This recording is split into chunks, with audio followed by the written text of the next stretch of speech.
അപ്പൊ അളിയൻ കാര്യമൊന്നും അറിഞ്ഞില്ലേ? ഇല്ല. എന്നാൽ ഇനി ഞാനത് പറയാം, ആരും ഞെട്ടരുത്. ചേട്ടാ, ഈ സിനിമയിൽ നായികമാരെ കിട്ടാൻ അങ്ങനെ ക്ഷാമങ്ങളോ എന്തെങ്കിലും പ്രത്യേകിച്ച് നായികമാരെ കിട്ടാനായിട്ട്, അതായത് അഭിനയിക്കാനായിട്ട് ഇവർക്ക് എന്തെങ്കിലും എന്താ പറയുക, പ്രത്യേകിച്ച് ഇന്നയാളുടെ കൂടെ അഭിനയിക്കുള്ളൂ അങ്ങനെയൊക്കെ എന്തെങ്കിലും ഉള്ള?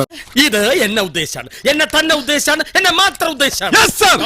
അവര് ചോദിക്കണ പ്രതിഫലം കൊടുത്തു കഴിഞ്ഞിട്ടുണ്ടെങ്കിൽ അവർക്ക് അഭിനയിക്കണോണ്ടെന്ന് കുഴപ്പം? അവരുടെ തൊഴിലല്ലേ. അത്ര പെട്ടെന്ന് മനസ്സിലാക്കി എടുക്കാനുള്ള ബുദ്ധി അതിനുണ്ടോടാ? അതിനൊരു സംഭവം ഉണ്ട്. അത് പണ്ടൊരു ഇതുണ്ടായിരുന്നു. അത് മാസികയിലൊക്കെ എഴുതി ഭയങ്കര ഇതായിട്ട് ഒന്നാണ്. എന്റെ കൂടെ ചില നടികൾ അഭിനയിക്കില്ല.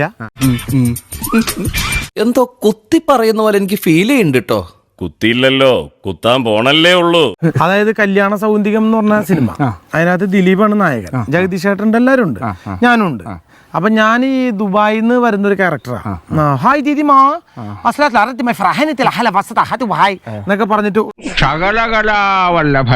അപ്പൊ അവിടെ വരുമ്പോ ഈ ദിവ്യോണിയുടെ ആയത്തപ്പട അങ്ങനെ വിനയ സാറിന്റെ അടുത്ത് പോയിട്ട് ദിവ്യോണി ചോദിച്ചു, സാറേ എന്റെ മുറച്ചെറുക്കനായിട്ട് അഭിനയിക്കുന്ന ആർട്ടിസ്റ്റ് ആരാ എന്ന് പറഞ്ഞു. അപ്പൊ പറഞ്ഞത് കലാഭവൻ മണിയാ. അയ്യേ,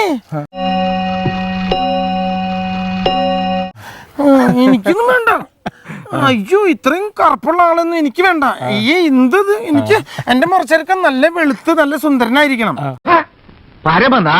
പട്ടി കഴിവരടാ മോളെ. അപ്പൊ വിനയ സാറിന്, കുട്ടി ഇത് സിനിമയല്ലേ, സിനിമയിൽ മുറച്ചെറുക്കെന്ന് പറഞ്ഞ കഥാപാത്രമായിട്ട് അങ്ങനെ വരുന്നല്ലേ.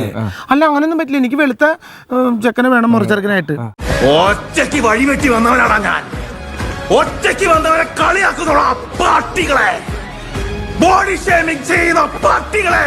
പണ്ട് ആരാ പറഞ്ഞിട്ടുണ്ട്, പണ്ടും പറഞ്ഞു ഞാൻ കുഞ്ഞാഞ്ഞോട് ചന്തുള്ള പെണ്ണിനെ കെട്ടണ്ടാന്ന്, ചന്തുള്ള പെണ്ണിനെ കെട്ടിയ മൂലം ആയസും പോയി എൻ്റെ അഴകും പോയി.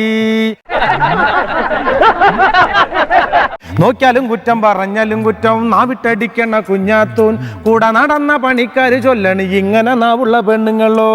ചേട്ടാ, അപമാനിച്ചേ ഞാൻ പോയിക്കോട്ടെ. അപമാനത്തിന് തന്നെ അപമാനമാണ് നീ. എന്നാ പിന്നെ ഞാൻ ഇറങ്ങട്ടെ, എന്നിട്ട് ഒരുപാട് കാര്യങ്ങൾ ചെയ്തു തീർക്കാനുണ്ട്.